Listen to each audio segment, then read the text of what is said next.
Fake ID থেকে বন্ধুকে message দিলাম, আপনার প্রোফাইল পিকটা তো দারুণ, খুব সুন্দর লাগছে আপনাকে।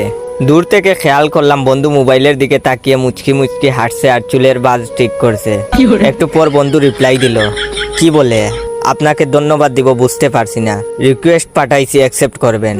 আমি বললাম ভালো কিছুকে তো ভালোই বলতে হবে, এখানে ধন্যবাদ দেওয়ার কি আছে, আর আপনার মতো একজন হ্যান্ডসাম ছেলে আমার ফ্রেন্ড লিস্টে থাকা তো আমার জন্য সৌভাগ্য।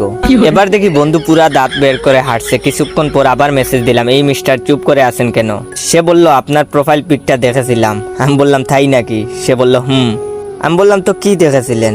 সে বলল আপনি খুব সুন্দর, একদম পরীর মতো, সারাদিন চেয়ে থাকতে ইচ্ছে করে।